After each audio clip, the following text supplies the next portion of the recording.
Well, I did something this week apparently no 35-year-old man or older should do. I joined a soccer league on a whim. I just got done playing my first game with them.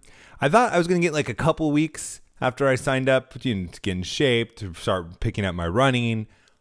But no, the games started like 2 days after I signed up. And my team didn't have... they only had one sub, and I didn't get a sub. I didn't get subbed out at all in the game. And I am dead.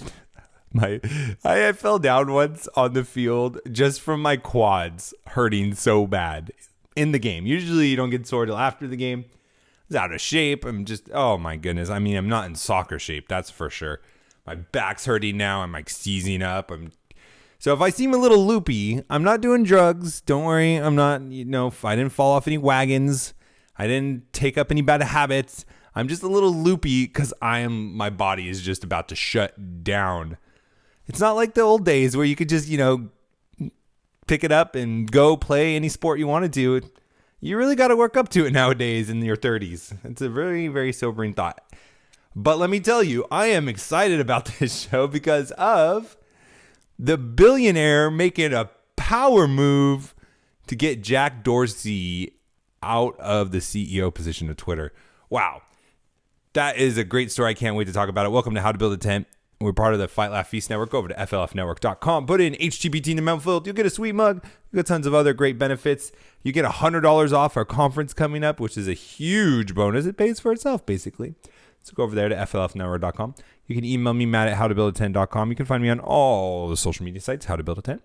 I'd love to hear from you. I'd love to, get your feedback, what's going on in your life, how you're using, what we're talking about to be successful, what you agree with, what you disagree with, what you're thinking about doing for your 250, making 250.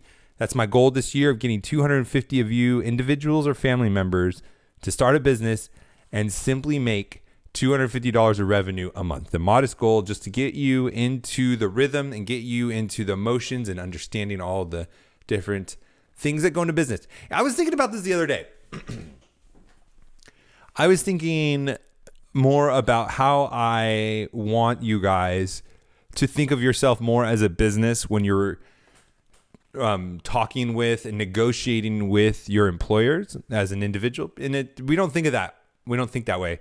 And I think it's into the employer's favor oftentimes, because for some reason, when you are an employee of a company, they can give you more work and you don't get more pay automatically. You know what I'm talking about? Yeah. But if you are a vendor for a company and they give you more work, well, you get paid more. Why is there any difference? Well, they're your employee. They don't own you. And so I think that it is imperative that we as employees of companies start thinking of ourselves more as a business, just for that simple mind shift by itself. Well, my job description was this, and you're adding these things onto my job description. Well, I think I should be compensated for this amount. Oh, you're not being a team player. Oh, you're not doing what it takes to get ahead. Maybe, but why does it not work that way with your employee or your employer in your contractual relationships? But it works like that in every other business to business. I guarantee you that other companies aren't just taking on more and more work for free. Nope, they renegotiate the contracts. They get more money, or it's in the contracts already. When there's more work, you get paid more. It's a very strange thing. But anyways, I was like building off of that kind of thought. And I think that we should be thinking more of ourselves as a business. Not that we are solely a business, but even like our families. Because you think about it. All the things that you do in a business, you should be doing as a family. You should be doing as an individual.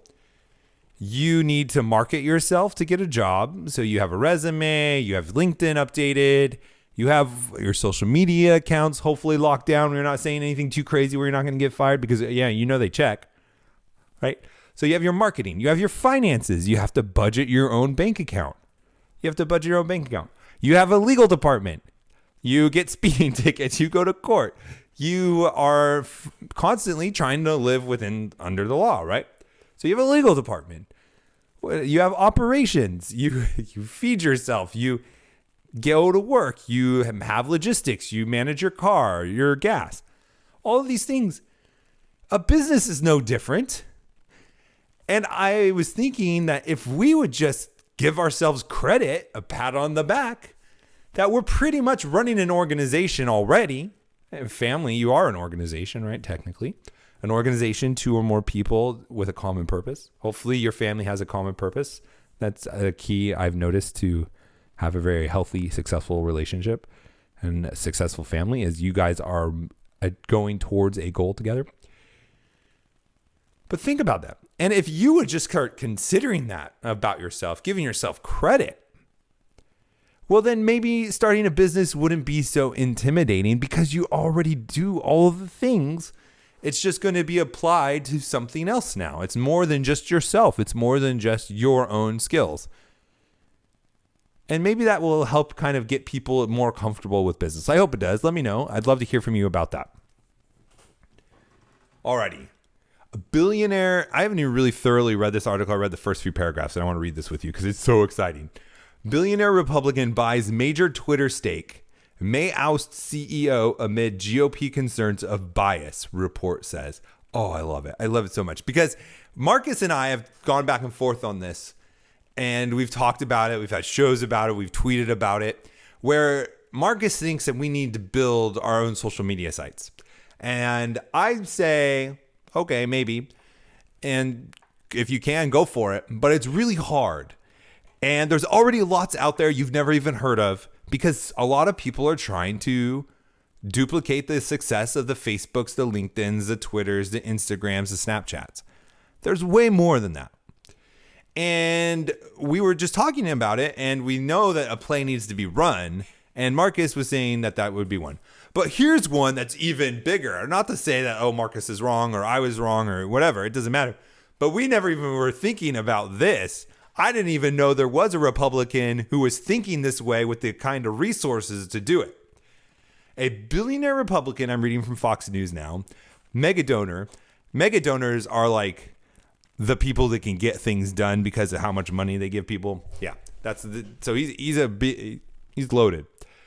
He's purchased a sizable quote unquote stake in Twitter and plans to push to out. That's weird. To oust. You should just say to oust CEO. He plans to oust CEO Jack Dorsey. Maybe I should have read this before anyways. Among other changes, according to a new report raising the prospect of a shocking election year shakeup of the social media platform that conservatives have long accused of overt left-wing political bias. Like, are you kidding me? Of course. Just look at all the blue check marks. Who has them and who doesn't? And, it's just like evidence right there. Paul Singer Elliott Management Corp has already nominated 4 directors to Twitter's board, Bloomberg News reported.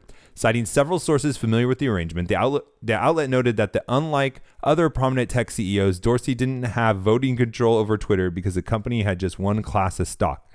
And he has long been a target for removal given Twitter's struggling user growth numbers and stock performance. All right. So usually there are different classes of stock, which gives voting rights and takes voting rights away. And apparently Twitter doesn't have that. So what has been happening is Paul Singer Elliott has nominated 4 directors, and he is able to do that because he has acquired so much stock in Twitter. Now, again, stock isn't just a place to put your money and you get to invest in. Oftentimes it comes with voting rights, and the more stock you have, the more say-so you have in the company. This happens all the time. But what this guy's doing is he's running a play, and finally, Republicans using their money, using their success, just like we talk about on the show, to do something to influence culture and politics. Now, Jack Dorsey is susceptible for a number of reasons. One, the only reason Twitter exists today is because Donald Trump. Remember, before he was elected, Twitter was struggling. Their stock was tanking. No one was on it anymore. No one found any relevance to it. But since Trump was tweeting and had his own channel, all the news organizations were on it, which means all the political junkies were on it, which means eventually Christian Twitter got on it. And all these other people that are interested in politics are on Twitter because the president is. So what he is able to do with the amount of stock that he has, that's undisclosed apparently it's sizable, which it is if you can put 4 board members on this. So you elect board members based on the shareholders elect board members.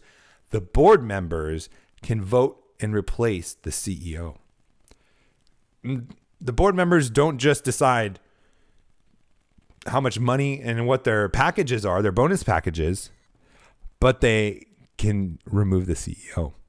And apparently that's what he's doing. Boom! There goes Jack Dorsey. And I cannot be more excited about it. Obviously, he's being pretty successful. He's got 4 directors, board of directors on there. He's got 4 directors on the board. That's how you should say it. Isn't that amazing? Oh, gosh.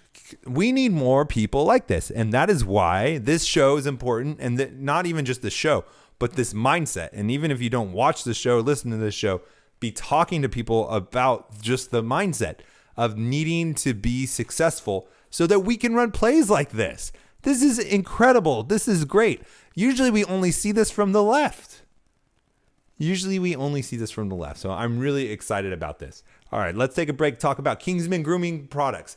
Go to kingsmangroomingpros.com. They have hair products, gift sets, beard oil bombs, packages like you can see over here, leather wallets, belts. I have it all over my face. It is fantastic. It is great quality products. I was already using this stuff, but then I heard about Kingsman Grooming products. They're high quality products. They're like natural and all that good stuff. And I tried it and they were fantastic. And it's a Christian company. And you get 10% off when you use HTBT at checkout. 10% off, high quality products you already use, and you support a Christian company. Why have you not gone out and got some Kingsman Grooming products? Go to kingsmangroomingpros.com, put HTBT when you check out. You get the 10% off. You get a discount for high quality products and support a Christian company. It's a win-win-win. So go over there, support them, and support us on the show as you support our sponsors, kingsmangroomingpros.com. Go over there. Do it. Now, I want to have a little heart-to-heart to you guys. And I like to do this because I think it's important for me not to just put out a front and pretend like everything's perfect and everything, is I have all the answers and I have all the solutions and I'm a perfect Christian. And no one should ever doubt me. No one should ever question my motives or anything I say. No, that's not me. Excuse me. Still got the sniffles. I don't understand. This thing has been just lingering on me. If you want to pray for me to get better, I'd appreciate that. So you don't have to hear me sniffle anymore. I was just, and God had just like spoke to me, and it was just so profound for me. And I know, oh my God, the Reformed people are like, oh my gosh, he spoke to you. Jesus, God spoke to you. I don't know how you want to say it. Whatever you want to say. I was thinking about a verse that I read, and the Holy Spirit did something to make me really think about it and convict me. However you want to frame that, knock yourself out. The just shall live by faith. The just shall live by faith. Now, I have always taken that to mean, okay, I'm going to have faith that God, you're going to get me to a place someday where I can relax, where it's going to be easy, where I'm going to have, my investments all squared away, my house squared away, my relationship squared away, my business is squared away, and everything's just going to run smoothly because I had faith to get me to that place where I don't need faith anymore. Do you do that too? And I just thought, my mind is blown. I've been thinking the just shall live by faith so that I can get the things that I want and get to the place I need to get to the place I feel great, where I feel like I'm a good Christian, where I think things are firing on all cylinders. And then I don't need faith anymore because everything's perfect. And obviously you think about that and you're like, oh, obviously life's not going to be perfect here. Obviously there's going to be hard times. But maybe you were like me where you still thought that way, even though you would like speak it. And if you were talking to someone about it, like audibly say, like, obviously everything's going to be great. But I've been living in a lot of different areas of my life where I'm thinking, okay, God, I'm being faithful right now. So you need to come through and get me that 6-figure job, or, get me that huge board seat, or you get me that huge, deal that I've been working on, whatever it is. And then I'll be set. And then I don't really have to be faithful anymore because I have it all taken care of. Do you do that? And my mind is just like, because I'm trying, the just shall live by faith, like continually. Not the just will live by faith in the beginning, and then that faith will be rewarded, and then God will get you everything you want, and then everything will be cool. No, the just will live by faith. Present tense. And that was kind of just honestly a relief, because I need to realize, and I did realize, however you want to say that I needed to stop trying to struggle to get to a place where I didn't need faith anymore. And whatever it is, I mean, it's finances, it's relationships, it's, your legacy, it's your family, it's anything that you are trying to get to a place where you don't need God anymore. And like, obviously, like, oh my gosh, that's so hard. Like, nah, what are you talking about? You Christian, you're trying to get to a place where you don't need God anymore. Like, obviously, I don't mean that from a theological perspective or even like a intellectual perspective. I know I always need God, but I want that feeling. I want that security where I don't need to trust God anymore because it's all working out. But no, the just shall live by faith. And that was such one of those moments where you get it and just more of those weights of sin just come off of you. It's such a beautiful thing. And it was just so peace. It just gave me so much peace. It's just like, hey, okay, I need to stop trying to get to a place where I don't need faith anymore, where I need to stop getting to a place where I don't live by faith, because the just live by faith. Not once live by faith till they get to a place. And that was just so beautiful for me. I absolutely loved it. So I just wanted to share that with you, not just so that you can see my vulnerable side, which is, I think it's important. I don't want to be someone that's idolized, put on a pedestal like I have it all figured out. I definitely don't. And I don't want to pretend like that with you guys. And then also, I hope if maybe you've been not really noticing that you've been living that way, maybe you can pray about it and take it to God and ask him to show you where you can change and where you can just accept that this life, that you don't want to leave that spot. You want to continually live by faith, no matter the circumstances, good or bad, and just accept that's where we're supposed to be, living by faith, no matter the good or the bad. We can do all things through Christ who strengthens us. That great football verse that's taken out of context. What is he saying? He's saying, live contently. In much I learned to be content. With nothing I've learned to be content. Of course, I'm butchering it. That's not exactly what it's saying, but that's the point. We can do all things through Christ who strengthens us. When we have everything and when we have nothing. And both times we need to live by faith. Oh, and it's so beautiful. I hope you had a good weekend. I hope you have a great Monday. And we'll talk to you tomorrow. God bless.